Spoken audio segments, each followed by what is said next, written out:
Welcome back दोस्तों, आप देख रहे हैं SR मोटोवर्ल्ड और फिर मैं आया हूँ एक नई वीडियो के साथ। तो आज की इस वीडियो में मैं रिव्यू करने जा रहा हूँ इंडियन यंगस्टर्स की फेवरेट मोटो स्कूटर का। जब KTM का नामो निशान नहीं था, TVS एंटॉर्क का नामो निशान नहीं था, तो जितने भी यंगस्टर्स थे वो अपने पेरेंट्स से एक ही गाड़ी की डिमांड करते थे और वो थी होंडा डियो, जिसका BS6 मॉडल अभी कंपनी ने लॉन्च कर दिया है और इसके BS6 मॉडल का आपको कंप्लीट डिटेल में रिव्यू देखने को मिलने वाला है, तो बने रहिए वीडियो के साथ। सबसे पहले डिज़ाइन लैंग्वेज की ही बात करते हैं, तो सबसे पहले आपको एक 360 व्यू दे देता हूँ इसका। तो जैसा कि आप यहाँ पर देख रहे हैं, पूरी डियो का थोड़ा बहुत जो है डिज़ाइन लैंग्वेज पूरी कंप्लीटली कंपनी ने सेम ही रखी है, लेकिन डिज़ाइन एलिमेंट्स चेंज कर दिए हैं इसमें, जो कि काफ़ी ज़्यादा अच्छे और अट्रैक्टिव दिखते हैं। अगर आप देखेंगे तो डियो पहले से ज़्यादा और अट्रैक्टिव देखने को नज़र आती है।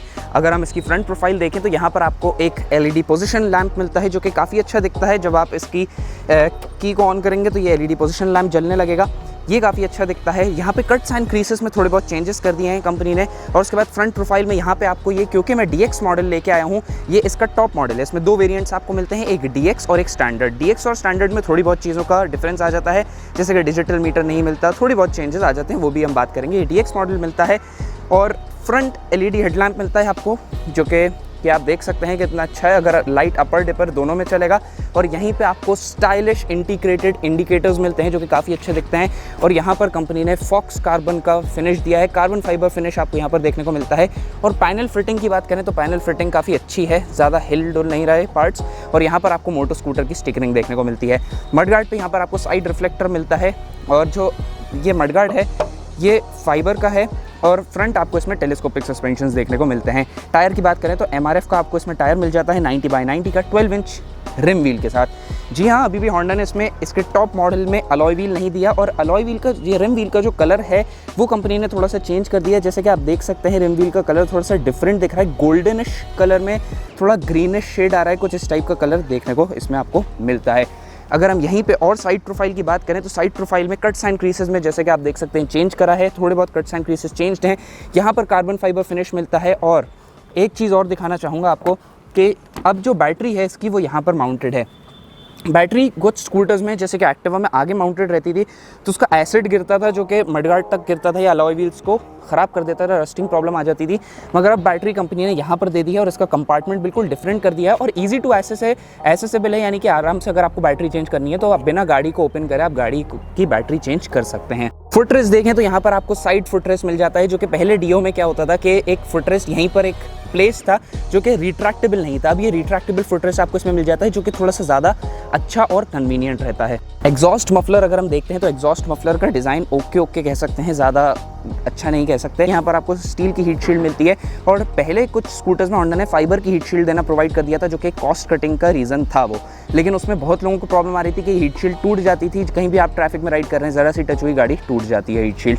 और क्योंकि अब ये BS6 हो गई है तो यहाँ पर आपको कैटालिटिक कन्वर्टर तो नहीं ऐड करा है कुछ ऐसा, मगर ये शील्ड ऐड कर दी है, जो कि फाइबर की है और अच्छे स्टिफ फाइबर की है, ऐसी ख़राब नहीं है।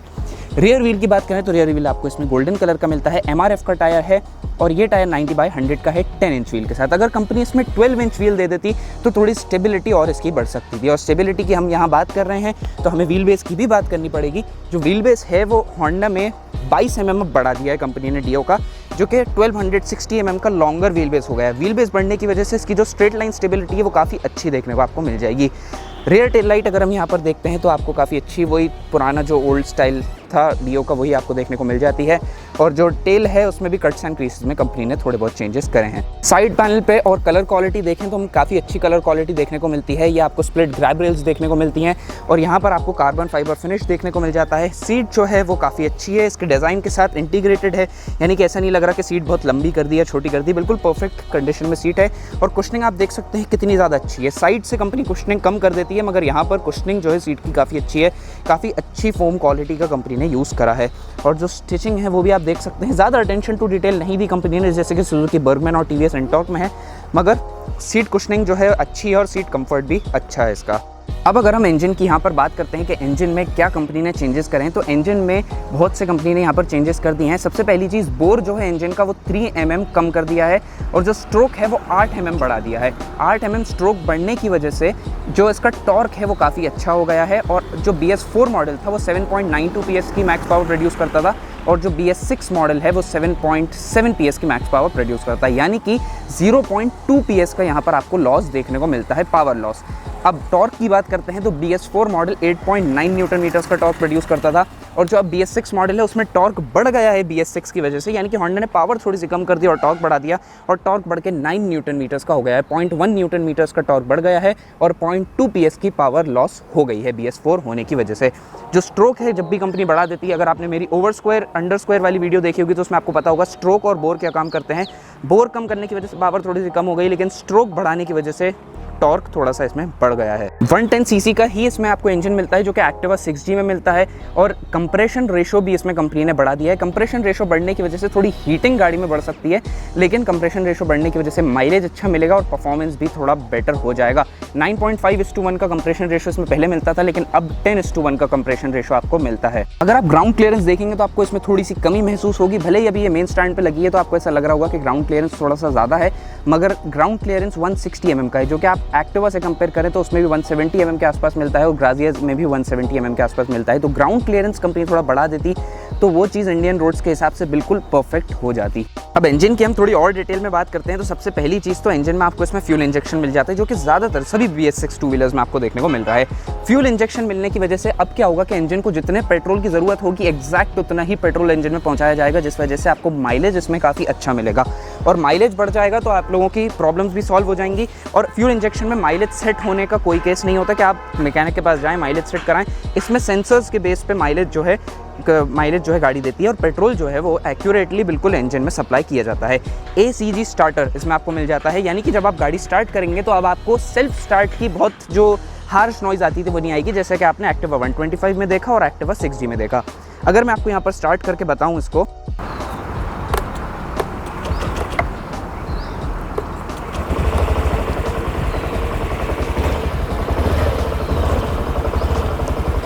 तो आप देख सकते हैं कितना स्मूथली गाड़ी स्टार्ट हो गई। मतलब अगर कोई ऐसा इंसान हो जिसको ऐसी आदत हो हार्श नॉइज़ की तो उसे समझ में ही नहीं आएगा कि गाड़ी स्टार्ट कैसे हो गई। इनफैक्ट जब मैंने होंडा एक्टिवा 125 का सबसे फर्स्ट टाइम ACG स्टार्टर देखा था तो मुझे कुछ अजीब सी चीज़ लगी थी कि क्या हो गया, एकदम से इंजन कैसे स्टार्ट हो गया। माइलेज की अगर हम बात करें कि माइलेज कितना देगी, तो फ्यूल इंजेक्शन आने की वजह से जितना माइलेज ये गाड़ी पहले देती थी 47-48 का, उससे अब ये ज़्यादा देने लगेगी। तो माइलेज मेरे हिसाब से जो एस्टीमेट बता रहा हूँ, कोई टेस्ट नहीं करा मैंने माइलेज, ना किसी सेल्समैन ने मुझे बताया, माइलेज 53 से 55 के बीच में ये गाड़ी आपको दे सकती है, क्योंकि फ्यूल इंजेक्शन आ गया। अगर आप अच्छे से राइड करेंगे तो ये आपको अच्छा माइलेज दे देगी। इंजन रिफाइनमेंट की बात करें और वाइब्रेशन की, तो वाइब्रेशन तो एज़ यूजुअल आप लोग को पता है कि होंडा के इंजन्स में नहीं होते। होंडा के इंजन्स काफ़ी स्मूथ और रिफाइंड होते हैं, और फ्यूल इंजेक्शन आने की वजह से और BS6 कंप्लाइंट होने की वजह से ये और ज़्यादा रिफाइंड और स्मूथ हो गई है, जिस वजह से आपकी राइड क्वालिटी ओवरऑल इंप्रूव हो जाएगी। चलते में तो आपको वाइब्रेशंस होंडा के इंजन में फील नहीं होंगे, वाइब्रेशंस बिल्कुल फील नहीं होंगे, कंट्रोल्ड रहते हैं। मगर जब भी आप गाड़ी को स्टार्ट करेंगे तो आपको आइडलिंग पे वो जो वाइब्रेशन वाला इशू था वो इसमें अभी भी सॉल्व नहीं हुआ है। देख सकते हैं थोड़ी सी सीट यहाँ पे वाइब्रेशन कर रही है, और थोड़े बहुत पार्ट्स जो हैं आइडलिंग पे वाइब्रेशन कर रहे हैं। जैसे ये आप देख सकते हैं टेल जो जितने फाइबर पार्ट्स हैं वो आइडलिंग पे यहाँ पर आपको वाइब्रेशन कर रहे हैं। तो आइडलिंग व वाइब्रेशन करने वाली प्रॉब्लम्स कंपनी को सॉल्व करनी चाहिए थी, और ये चीज़ जो है आगे जाके थोड़ी बड़ी बन जाती है, जिसमें क्या होता है कि क्लच रोलर्स जो हैं इसके थोड़े वो प्रॉब्लम करने लगते हैं, और क्लच रोलर्स ख़राब होने की वजह से पूरा हैंडल तक वाइब्रेशन आगे आने लगता है। लेकिन अब इसमें टेलीस्कोपिक सस्पेंशन कंपनी ने इतने टाइम बाद दे दिए हैं तो इसका कंफर्ट भी अच्छा हो जाएगा और ऐसी कोई प्रॉब्लम आपको फेस नहीं करनी पड़ेगी। मगर आइडलिंग पे वाइब्रेशन अभी भी थोड़े से बहुत हैं। इंस्ट्रूमेंट क्लस्टर की अगर हम यहाँ पर बात करते हैं तो आप देख सकते हैं फुली डिजिटल इंस्ट्रूमेंट क्लस्टर इसमें आपको देखने को मिलता है DX मॉडल में, और जो स्टैंडर्ड मॉडल है उसमें आपको नॉर्मल एनालॉग इंस्ट्रूमेंट क्लस्टर मिलेगा। सबसे पहले यहाँ पर आपको 3 स्टेप इको एडजस्टेबल इको मिल जाती है, इको जो कि आपको इंडिकेट करेगी कि आपके गाड़ी जो है वो अच्छा माइलेज दे रही है और इको पे राइड आप कर रहे हैं। यहाँ पर आपको ओडोमीटर मिल जाता है, यहाँ स्पीडोमीटर मिल जाता है, और यहाँ डिजिटल फ्यूल गेज मिल जाता है, यहाँ टर्न इंडिकेटर्स के सिग्नल्स मिल जाते हैं, और इसमें आपको एवरेज फ्यूल कंजम्पशन मिल जाता है और रियल टाइम फ्यूल कंजम्पशन मिल जाता है, यानी कि कितना पेट्रोल कितना माइलेज आपकी गाड़ी दे रही है वो चीज़ ये गाड़ी इंडिकेट कर देगी। यहाँ पर आपको एक सिंगल ट्रिप मीटर मिल जाता है और किलोमीटर पर लीटर्स यानी कि एवरेज माइलेज आपको मिल जाता है। ये एवरेज माइलेज है और वो रियल टाइम माइलेज था। और यहाँ पर आपको रेंज भी मिल जाती है कि जितना पेट्रोल आपकी गाड़ी में बचा है उसमें कितने किलोमीटर गाड़ी आगे बढ़ सकती है, कितना किलोमीटर चल सकती है, वो ये रेंज आपको यहाँ पर इंडिकेट हो जाएगी। तो फीचर्स के मामले में जो यूजेबल फीचर्स थे वो कंपनी ने पूरे दे दिए हैं, जो बेसिक फीचर्स थे वो पूरे दे दिए थे। अच्छा हुआ ग्राजिया की तरह इसमें RPM मीटर नहीं दिया, जो कि बिल्कुल मतलब सेंसलेस फीचर है स्कूटर्स में। अगर हम यहाँ पर स्विचेस की बात करें तो यहाँ पर होंडा ने पास लाइट स्विच आपको दे दिया है। पास लाइट स्विच देने से अब आप हाईवेज़ पर अगर जाएंगे तो वो ये चीज़ आपके काम में आने वाली है। जो इंडिकेटर है यहाँ पर आपको स्विच मिल जाता है, ये हॉर्न का स्विच मिल जाता है। और इंजन किल स्विच तो मुझे देख के इनफैक्ट हंसी आ रही है इसमें, क्योंकि इंजन किल स्विच होंडा अपनी बाइक्स में नहीं देता। मतलब इंजन किल स्विच की जगह एक्सब्लेड में उन्होंने हज़ार्ड लाइट स्विच दे दिया, मगर इंजन किल स्विच किसी हाल में नहीं दिया, मगर अब इसमें इंजन किल स्विच दे दिया है। तो होंडा को बाइक्स में भी अपने इंजन किल स्विच देना चाहिए। और यहाँ पर आपको बार एंड्स देखने को मिलते हैं जो कि अच्छी क्वालिटी के हैं, अच्छे से फिटेड हैं, काफ़ी लूज नहीं हो रहा है, काफ़ी अच्छे से यहाँ पर फिटेड हैं। इंजन की अब हम पूरी बात यहाँ पर रैप अप करते हैं ऐसे करके कि इंजन अगर चलने की बात करें तो इंजन रिफाइनमेंट और वाइब्रेशन में आपको कोई कमी महसूस नहीं होने वाली। वो ही होंडा का पुराना स्मूथ इंजन आपको इसमें मिलता है। टॉर्क जो है वो बढ़ गया है। टॉर्क बढ़ने का मतलब यह है कि पिकअप आपका बढ़ जाएगा। जैसे यहाँ पर अभी हिली एरिया पे हूँ मैं, तो हिली एरिया पे अगर आप 2 लोग बैठ के भी गाड़ी चलाएंगे तो पिकअप आपको थोड़ा सा ज़्यादा महसूस होगा, बहुत थोड़ा सा माइन्यूट फ़र्क मिलेगा, क्योंकि 0.1 न्यूटन मीटर का टॉर्क बढ़ा है। और पावर जो है वो टॉप स्पीड इसकी थोड़ी सी कम हो जाएगी, क्योंकि पावर इसकी कम हो गई है BS6 की वजह से। तो टॉप स्पीड आपको थोड़ी सी कम महसूस हो सकती है और एक्सेलरेशन में माइनर ड्रॉप आपको मिलेगा। यहाँ पर आपको प्रैक्टिकलिटी में और स्टोरेज ऑप्शंस में फ्रंट पॉकेट मिल जाती है, और ये आपको मल्टी फंक्शन की स्लॉट मिल जाता है, जिसमें अब आप बटन से, अगर चाबी लगी है तो आप बटन से फ्यूल और सीट ओपन कर सकते हैं। यहाँ पर आपको ये इग्निशन से ओपन हो जाएगा, और ये आपको यहाँ से आप इसको की स्लॉट शट कर सकते हैं। अगर हम अंडर सीट स्टोरेज खोलते हैं, सबसे पहले यहाँ पर आपको एक हुक मिल जाता है, और उसके बाद यहाँ पर भी आपको एक हुक मिल जाता है। वैसे ये हुक रिट्रैक्टेबल मिलता है, मगर इसमें रिट्रैक्टेबल नहीं है। दोनों आपको लगेज कैरिंग हुक्स मिल जाते हैं। तो स्टोरेज ऑप्शंस की बिल्कुल भरमार कर दी है कंपनी ने। यहाँ पे भी स्टोरेज ऑप्शन है, यहाँ पे भी है, यहाँ पे भी है। और अब हम सीट को खोलते हैं, तो सीट को खोलने के लिए आपको चाबी को इधर करना पड़ेगा, और उसके बाद ये आप बटन दबाएंगे तो सीट जो है वो ओपन हो जाएगी। अब सीट ओपन हो गई है, तो हम यहाँ पर देखते हैं जो पुरानी डियो थी उसमें 18 लीटर्स का अंडर सीट स्टोरेज आता था, लेकिन इसमें कितने लीटर्स का है ये कंपनी ने अभी स्पेसिफाई नहीं करा। तो अंडर सीट स्टोरेज देखने में तो थोड़ा सा छोटा लग रहा है। एक बार मैं अपना हेलमेट ट्राई करता हूँ इसमें। तो अगर हम हेलमेट रखने की कोशिश करते हैं तो हेलमेट तो नहीं आ रहा है, और अगर ऐसे पलटा के रखते हैं तो हेलमेट तो आ गया है, लेकिन सीट बंद होगी कि नहीं, सीट बंद नहीं हो रही है। मेरा फुल फेस हेलमेट है बड़े साइज़ का, यूरोपियन स्टैंडर्ड्स वाला। तो ये वाला हेलमेट आप वैसे भी ये वाला हेलमेट पहन के तो स्कूटर चलाएंगे नहीं, आप एक medium size half face helmet या फुल फेस हेलमेट पहन के चलाएंगे तो ऑलमोस्ट वो आ सकता है शायद। अब अगर हम फ्यूल टैंक ओपन करना चाहें तो वो यहाँ से ओपन होगा, ये आप देख सकते हैं, ये वाले की स्लॉट से, ये बटन से। देखिए आप फ्यूल टैंक कितने अंदर गुफा में बिल्कुल बंद करके दिया है कंपनी ने, जो कि बहुत अच्छी चीज़ है। और इसको खोलना थोड़ा सा मुश्किल हो सकता है, वैसे ये आपको नहीं करना है, क्योंकि अब आपकी प्रैक्टिकलिटी बढ़ गई है। और अब आपको क्या है कि अब आपको बस कुछ भी नहीं करना है, अब आपको गाड़ी की सीट से नहीं उतरना पड़ेगा। और जो फ्यूल टैंक वाला है, जो फ्यूल पंप वाला है, उसको आपको यहाँ से बस बटन दबाना है, उसके बाद वो यहाँ पे जाएगा, इसको खोलेगा, यहीं की यहीं पेट्रोल भर देगा। यानी कि 2 लोग आराम से बैठे हैं गाड़ी पे, और कोई अब आपको ये वाली टेंशन नहीं फेस करनी पड़ेगी, क्योंकि ऑलमोस्ट ज़्यादातर स्कूटर्स में एक्सटर्नल फ्यूल टैंक मिल जाता है। तो ये होंडा ने काफ़ी अच्छी चीज़ करी है। अब अगर हम कंफर्ट की बात करें तो सीट की बात मैं आपको ऑलरेडी बता चुका हूँ, काफ़ी कुशनी सीट है, काफ़ी अच्छी है, कंफर्टेबल है। अब अगर मैं इस पर बैठता हूँ तो लेग स्पेस की बात कर लेते हैं हम, कि मैं नॉर्मली इतनी सीट छोड़ के बैठता हूँ अगर गाड़ी में मुझे अच्छे पोजीशन बना के बैठनी है। जैसे अगर पीछे कोई बैठ गया है, जैसे आप यहाँ देख सकते हैं, पीछे कोई बैठ गया और मुझे थोड़ा सा आगे खिसकना है तो मैं इतना आगे खिसक जाऊँगा। तो मेरी हाइट है 5.8 फीट के आसपास, तो अगर कोई 6 फीट का है तो उसके पैर थोड़ा सा हो सकता है आगे चले जाएं, और अगर आप 3 लोग बैठाएंगे तो आपके पैर और आगे जाके इससे टकरा सकते हैं। ये जो स्कूप्स बने इनसे आपके पैर टकरा सकते हैं। तो अगर आप नॉर्मली ऐसे बैठेंगे तो आपको लेग स्पेस की कोई कमी महसूस नहीं होगी, बस यहाँ पे जो नीचे थोड़ा सा पैर रखने की जगह और बढ़ जाती तो वो अच्छी चीज़ रहती। अब अगर हम सस्पेंशन सेटअप की बात करें तो सस्पेंशन सेटअप फ्रंट टेलीस्कोपिक है। फ्रंट सस्पेंशन जो है वो थोड़ा सा स्टिफर साइड पे, होंडा की जितनी स्कूटर्स हैं उसमें सेमी सस्पेंशन यूज़ करा है कंपनी ने, और वो स्टिफर साइड पर सस्पेंशन दिख रहा है। ये देखिए, अब मैं इसको दबा रहा हूँ तो बहुत तेज़ वापस आ रहा है सस्पेंशन। इनफैक्ट वो दब ही नहीं रहा है, क्योंकि एक हाथ में मेरे कैमरा भी है। तो सस्पेंशन सेटअप जो फ्रंट सस्पेंशन है वो थोड़ा सा बाउंसी है। जैसे अब ये स्पीड ब्रेकर है, यहाँ से आप निकालेंगे गाड़ी थोड़ी सी, तो यहाँ से ये थोड़ा सा बाउंस कर देगी गाड़ी। और रेयर सस्पेंशन की अगर हम बात करते हैं तो रेयर सस्पेंशन अगर हम इसको दबा के देखते हैं,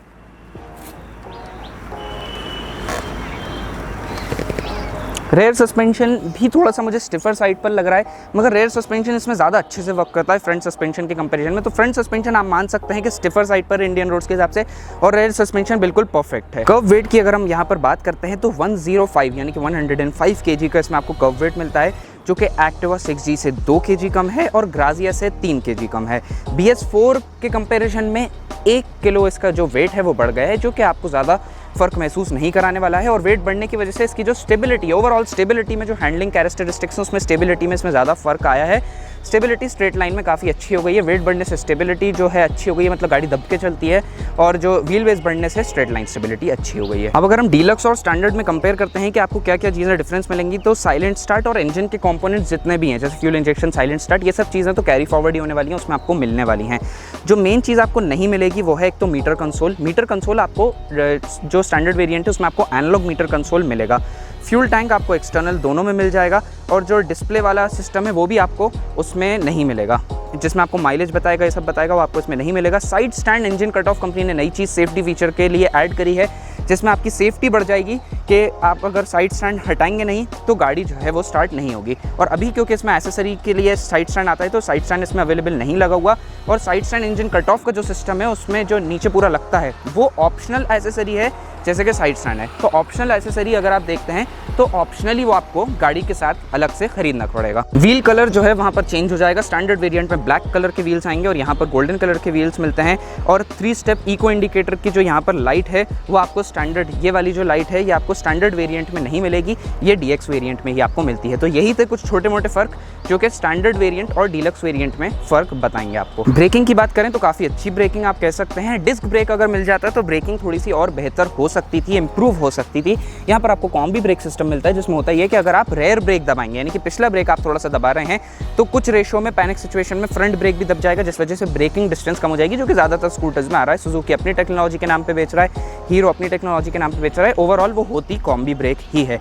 बिल्ड क्वालिटी की अगर हम यहाँ पर बात करते हैं तो ज़्यादातर जो है फाइबर पार्ट्स का ही इसमें यूज़ करा है, क्योंकि कट्स एंड क्रीसेस जब ज़्यादा देनी रहती हैं तो वो स्टील पार्ट्स पे कंपनी नहीं दे पाती, फाइबर पार्ट्स का ही यूज़ करना पड़ता है। मेटल पार्ट्स पे ज़्यादा कट्स एंड क्रीसेस नहीं आ पाते। तो डीओ का यहाँ पर आपको एम्ब्लेम मिलता है, 3D एम्ब्लेम मिलता है। जो पार्ट्स हैं वो काफ़ी अच्छे से फिट एंड फिनिश है, मगर यहाँ देखिए थोड़े से अनइवन जो है ऑर्डनेस आपको यहाँ पर ऑब्जर्व हो सकती है। फिट एंड फिनिश लेवल्स थोड़ी सी आगे पीछे हैं। बाकी यहाँ पर अगर आप देखते हैं साइड पैनल तो ये भी काफ़ी अच्छे से माउंटेड है, मगर इसमें निकलने का डर है, क्योंकि ये पूरा फाइबर का, फाइबर यहाँ पर कमज़ोर होता है, तो जैसे किसी ने यहाँ पे आकर टक्कर मारी तो ये निकल सकता है। और बाकी जो चीज़ें हैं वो कम्प्लीटली बिल्कुल फिट एंड फिनिश के साथ अच्छे से लगी हुई हैं। और ये आपका जो पार्किंग ब्रेक है, अगर आप थोड़ा सा, पार्किंग ब्रेक मुझे इनकन्वीनियंट सा लगता है, अगर आपने इसको दबाया और उसके बाद इसको बहुत मुश्किल से ऊपर आता है तो ये चीज़ थोड़ी सी इनकन्वीनियंट मुझे लगती है। बाकी बिल्ड क्वालिटी की बात करें तो फाइबर बॉडी के हिसाब से बिल्ड क्वालिटी काफ़ी अच्छी है। फिट एंड फिनिश की बात करें तो फाइबर बॉडी के हिसाब से फिट एंड फिनिश काफ़ी अच्छा है, उसमें आपको कोई कमी महसूस नहीं होगी आगे से लेकर पीछे तक। अब बात ये आती है कि क्या आपको डियो खरीदनी चाहिए BS6 मॉडल या नहीं। तो मेरा मानना यह है कि अगर आप ग्राजिया पे नहीं जाना चाहते, 125 सीसी पे नहीं जाना चाहते, तो आप होंडा डियो बिल्कुल कंप्लीट आराम से ले सकते हैं, कोई आपको इशू महसूस नहीं होगा। सस्पेंशंस की इसमें प्रॉब्लम थी, सस्पेंशंस कंपनी ने अच्छे दे दिए हैं। अब सस्पेंशंस के अलावा आपको डिस्क ब्रेक की प्रॉब्लम थी, डिस्क ब्रेक नहीं मिल रहा, रिम व्हील आपको इसमें मिल रहा है। तो अगर आपको अलॉय व्हील पे जाना है तो आप ग्राजिया पे जा सकते हैं। वैसे अगर आपको 110 सीसी में अच्छी दिखने वाली स्कूटर चाहिए तो होंडा डियो काफ़ी अच्छा ऑप्शन है। जो भोपाल में इसकी ऑन रोड प्राइस आ रही है इसके DX मॉडल की, वो है 81,000 के आसपास। तो अगर ऑन रोड प्राइस अगर आप देखें तो दूसरी स्कूटर्स के मुकाबले थोड़ी सी कम ही है। 110 सीसी में परफॉर्मेंस भी अच्छा है। इंजन रिलायबिलिटी आपको मालूम है, ये वाला ट्राइड एंड टेस्टेड इंजन है, जो कि कंपनी बहुत सालों से इंडियन मार्केट में अपनी एक्टिवा में यूज़ कर रही है। माइलेज 50 के आसपास आपको इसमें माइलेज मिल जाना चाहिए अगर आप अच्छे से राइड करते हैं तो।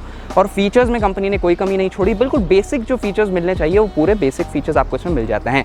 तो दोस्तों आज की वीडियो में बस इतना ही। अगर ये वीडियो आपको पसंद आई हो तो वीडियो को आप लाइक कर सकते हैं, चैनल को सब्सक्राइब करे बिना ना जाएं, और चैनल को सब्सक्राइब भी कर लिया है तो बेल आइकन दबा दें ताकि मेरी अपकमिंग इंटरेस्टिंग वीडियो सबसे पहले आप देख पाएं। और जी हाँ, इंस्टाग्राम हैंडल पर भी आप मुझे फॉलो करके वहाँ भी कुछ क्वेश्चन हो तो पूछ सकते हैं। So guys, thanks for watching, stay tuned, till then wait for my next upcoming interesting videos.